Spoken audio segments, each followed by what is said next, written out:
बता दें कि मामला जनपद कुशीनगर के नगर पंचायत तमकुही रास का है, जहां ईओ और नगर अध्यक्ष के बीच पूर्व में हुए विवाद अब तूल पकड़ते जा रहे हैं। पूरी हो चाहे जो मजबूरी हो, हमारी मांगे पूरी हो। अभी तो अंगड़ाई है, इंकलाब जिंदाबाद, इंकलाब जिंदाबाद। हमसे जो टकराएगा, हमसे जो टकराएगा। आज उसी मामले में अपनी मांगों को लेकर नगरपालिका कर्मचारी जिले के सभी ईओ और राज्य कर्मचारियों ने ईओ का समर्थन करते हुए जिलाधिकारी के नाम ज्ञापन देते हुए नगर पंचायत अध्यक्ष व उनके कर्मचारियों पर कार्रवाई की मांग करते हुए कहा कि नगर पंचायत अध्यक्ष द्वारा दबाव बनाकर ज्यादा दिनों से अनगर्ल काम करने का दबाव बनाया जा रहा था, नहीं करने पर धमकी देता रहा। नहीं तो क्या तब तक आप लोग कार्य बहिष्कार करेंगे? नहीं, कार्य बहिष्कार नहीं पूरी तरह से। अभी आज हम देख रहे हैं, आजकल देख रहे हैं, अगला कार्य बहिष्कार वाला अभी निर्णय अभी इसके बाद हम करेंगे।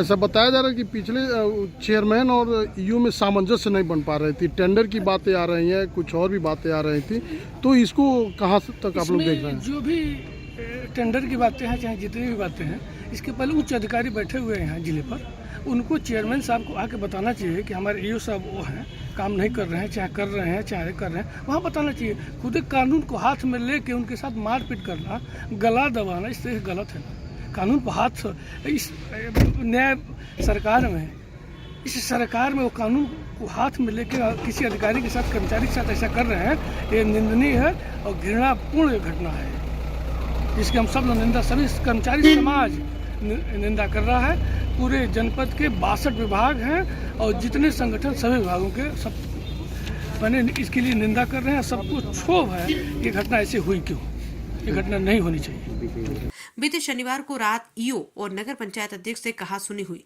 जिसमें उनके व उनके कर्मचारियों द्वारा मारा और पीटा गया, जबकि ईओ की तहरीर पर संबंधित थाने में मुकदमा दर्ज हुआ। उसके बाद भी ज्ञापन आज जिलाधिकारी कार्यालय पहुंचकर प्रदर्शन कर कार्रवाई की मांग की। कुशीनगर से मोहम्मद उमर अंसारी की रिपोर्ट। एक मामला तमकुही रास में चल रहा है, विवाद ईओ और चेयरमैन का। कल मारपीट हो गई, ईओ को पीट दिया गया है। क्या कहना चाहेंगे और क्या मांगे हैं आप लोगों की?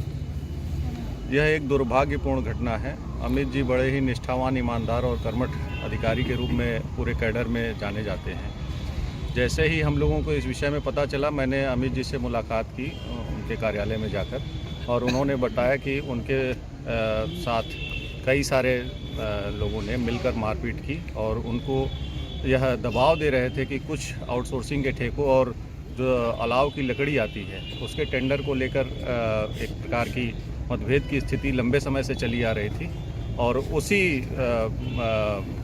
विवाद के कारण इस प्रकार की घटना को अंजाम दिया गया है। चेयरमैन का कहना है कि पिछले 20 तारीख को ही अलाव को लेकर जो है ईओ के द्वारा मना कर दिया कि हमसे पूछा जाए तब जलाया जाए। मूलतः यह वित्तीय विषय होता है। अब चूँकि अकाउंट्स का भी अधिकारी अधिशासी अधिकारी होता है और जो भी भुगतान होता है उसमें महत्वपूर्ण जिम्मेदारी होती है, तो अधिशासी अधिकारी को यह जानने का यह अधिकार है कि वह कहाँ पर लकड़ी जलवाई जाए, कहाँ न जलवाई जाए, चूँकि भुगतान उसे ही करना होता है। तो अगर उन्होंने इस बात को जानना भी चाहा कि कहाँ पर लकड़ी जलवाई जा रही है और चूँकि भुगतान उन्हें करना था, तो इस वजह से किसी के विरुद्ध इस प्रकार का हिंसक दुष्कर्म या प्रयास नहीं करना चाहिए था, मुझे ऐसा लगता है। जिस प्रकार आपकी समस्याएं होती हैं, तो ऐसे में आप लोग काम कैसे करेंगे?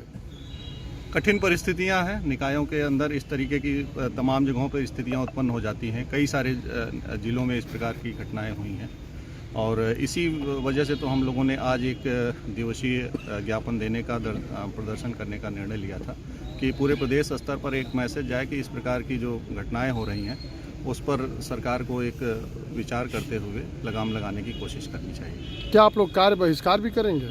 नहीं, ऐसा कदापि नहीं, क्योंकि जनता की सेवा के लिए हम लोग यहाँ पर हैं। अपने अधिकारों की रक्षा और जीवन की सुरक्षा का जो विषय है उस मुद्दे को लेकर हम लोगों ने इस प्रकार का एक दिवसीय धरना प्रदर्शन किया है। कार्य बहिष्कार नहीं करेंगे। जनता से हम लोगों का कोई इस प्रकार का विवाद या विरोध नहीं है। जनता की सेवा के लिए हैं, जनता की सेवा के लिए रहेंगे और अपने कार्य को प्रतिदिन की तरह उसी लगन से, निष्ठा से करते रहेंगे। लेकिन आग्रह, निवेदन और एक ज्ञापन के माध्यम से सरकार से यह निवेदन करेंगे कि जो भी दोषी लोग हों उनके विरुद्ध विधि संगत कार्रवाई की जाए।